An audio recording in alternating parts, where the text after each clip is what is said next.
Yeah, we'll do a do-over of this introduction because I don't want to get sued again. Anyway, one thing I want to tell you is when you have your answers for John Monash, you should definitely try to not just blindly memorize a certain statement or a certain phrase and things like that for your answer. And especially if it's an answer that came from a tutoring company or some other type of thing, which just gives you all a script to copy paste, where you just like change a couple things. Like you start off by saying, oh yeah, JMSS is unique because it's a specialized science school and they do da da da da da da da, and you input whatever difference or specific thing you want to say, and that's usually just ripped off the website, right?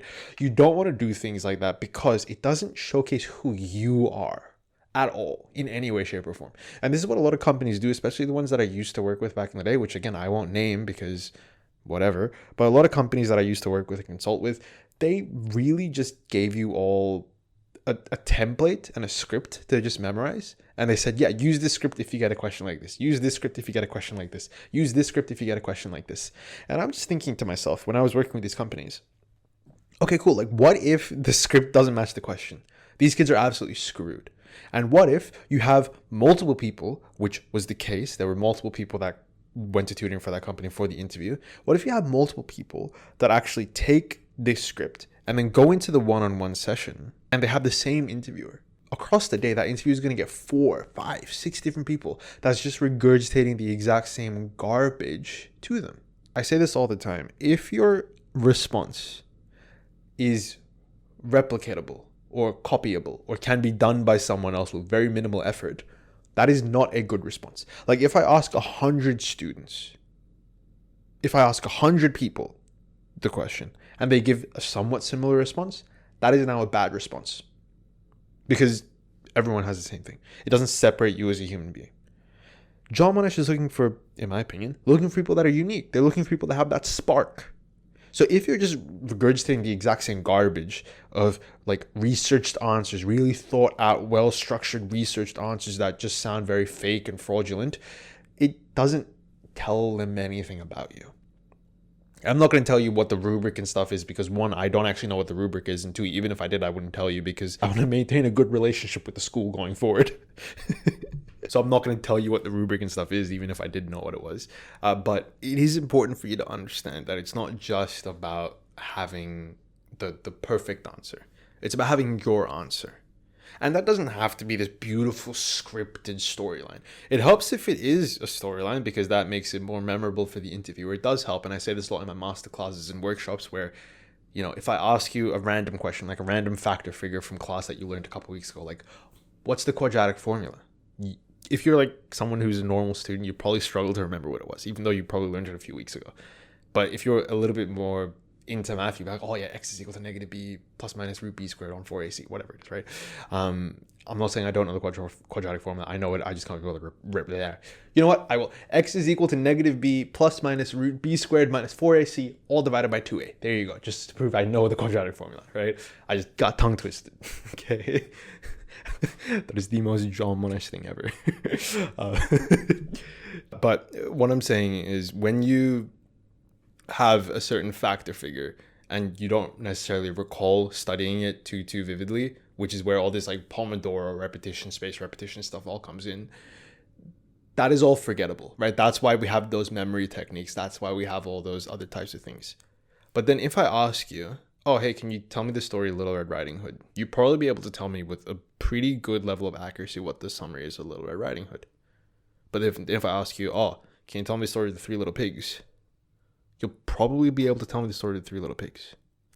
If I ask you, oh, can you tell me the story of the Tortoise and the Hare?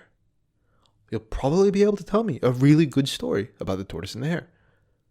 The issue is, those are things that you learned way back. Like the last time you probably heard those fables and fairy tales was about 5, 6, 7, 8, 9, 10 years ago. And you still remember them. Comparative to some fact or figure that you learned a couple weeks ago, you can't remember. So when you're doing your interview, it's important that you understand that your responses are basically facts and figures to your examiner. When you list out your achievements, it's basically like someone just regurgitating a list of facts. It doesn't mean anything. But then if you're able to actually weave it into your story and showcase how you apply the lessons you learned, how you gained experience out of those things, where you showcase exactly what it took to do this experience, what you gained out of this experience and what you'll do going forward.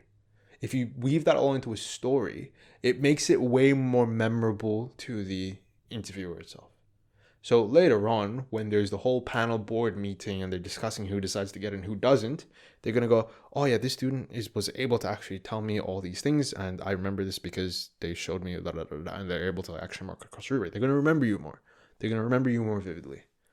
And that's something that a lot of people neglect in the one-on-one interviews.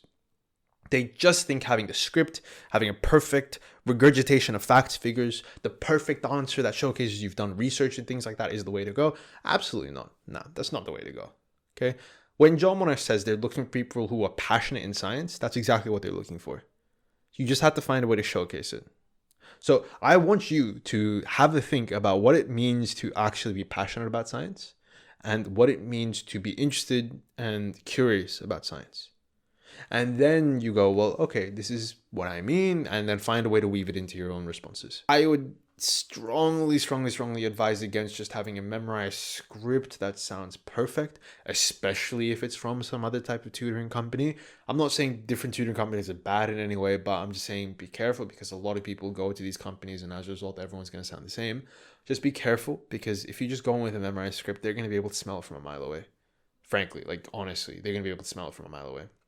And this is true whenever I've spoken to students in previous years. They come to me for help and they're like, oh yeah, like I went to this tutoring place and they told me to do this and here's my response to this question. And I'm like, it just sounds like you're reading from a textbook, right? You're just like listing facts and figures. Like actually put that response away and genuinely tell me about yourself, or genuinely tell me what your response would be for this question. Have a think about that when you're doing your interview preparation and when you're trying to create responses for your one-on-one segment, because it's not just about having a perfect response that you can regurgitate on the spot. It's about having a real authentic response. And that is something that you can genuinely feel. I've taught over hundreds of students. I can tell when someone's just trying to lie to get a spot or lie their way out of something. It's very easy to tell. And these are trained teachers and academics. They know exactly what someone looks like when they're lying. You think a 14, 15-year-old is going to be able to weasel their way out from a professional academic and a teacher at the school? You think they're not going to be able to tell that you're lying to them? Stop kidding yourself, right? Lower that ego. Yeah, they can tell. They'll just let you get away with it. But then when they do the interview board, they're going to be, yeah, this kid was definitely lying. Yeah, genuinely. So just keep that in mind. When you go into interview, don't lie. Just when you go into interview, don't just memorize and regurgitate facts, figures, and content, because you can smell it from a mile away. It's not authentic. Anyway, that's it. That's the video. You know the drill by now. Don't like, don't comment, don't sub. Log off and do something else now. See ya.